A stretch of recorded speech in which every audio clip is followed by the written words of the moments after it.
Hey everyone, welcome back to the channel. In today's video, I'm sharing an exciting update on how much I made from dividends in March 2025. Not only was this my highest month ever for dividend income, but I was also able to hit a great milestone that I'll share with you. And for those of you who have been following me for a while, you know that I've been investing $1,000 every month since March of last year into a diversified portfolio of dividend-paying companies. So far, I have invested a total of $13,000, and my focus has always been on reliable dividend-paying companies with long-term potential. March's results are quite remarkable, so let's dive in on how much I made. Now you're seeing a list of 20 different dividend-paying stocks that I own in my portfolio. The companies I highlighted in green are the ones that had their quarterly dividend payments in March of this year. And if we count them, that's a total of 11 out of 20 companies.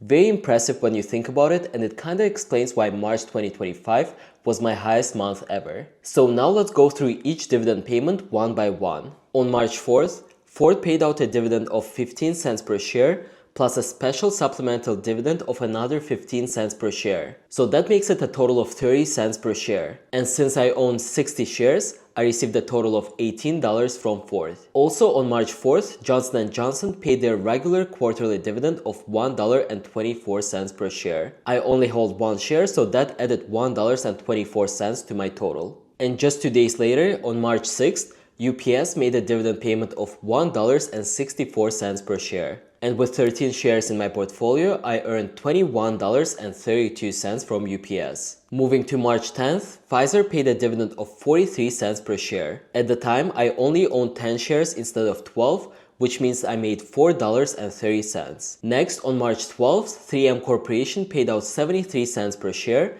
and since I have 2 shares, that totaled $1.46. Then on March 14th, Hershey paid a dividend of $1.37 per share. So with 5 shares, I received $6.85. That same day, on March 14th, Tyson Foods also paid a dividend of 50 cents per share. And as I hold 6 shares, I got $3 from Tyson Foods. Next came March 18th when Stanley Black & Decker paid out 82 cents per share. At the time, I owned 13 shares, which made me a total of $10.66. Then towards the end of the month, on March 28th, BP made their dividend payment of 48 cents per share, and since I own 30 shares, I received $14.40. And on the very last day of the month, March 31st, I had 2 companies that paid me dividends. Kraft Heinz paid out 40 cents per share, and with 30 shares, that came out to $12. Also, PepsiCo paid a dividend of $1.36 per share. I owned 7 shares last month, so I earned $9.52 from PepsiCo.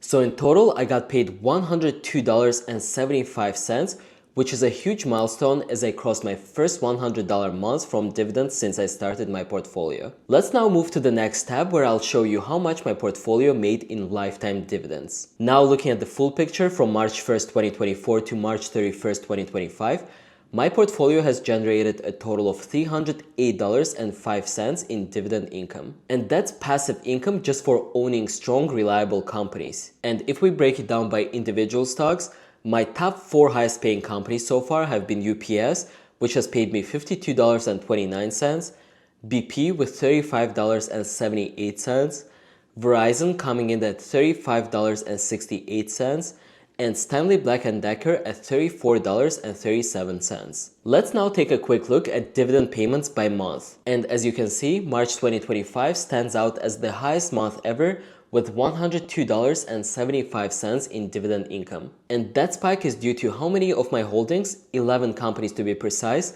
paid dividends this month alone. Now, if you look at January or February, they seem noticeably lower than even December. That's because most companies pay dividends on a quarterly basis, not monthly. And in my case, a large portion of my portfolio tends to pay during the final month of the quarter. And that's why instead of focusing too much on the monthly numbers, it's better to track dividends by quarter. And if we look at the quarterly view, Q1 of 2025 brought in a total of $139.10, my best quarter yet. You can also see the steady growth from Q2 of 2024 through Q4 of 2024 and now into Q1 of 2025, which shows that my strategy is starting to really gain momentum. So overall, for my March dividend update, I crossed the $100 per month milestone for the first time ever, hit a new all-time high in quarterly dividends, and now have over $300 in total dividend income in just 13 months. I hope you found this video interesting, and I'll continue updating you on my investments. Thank you for watching, and I'll see you in the next video.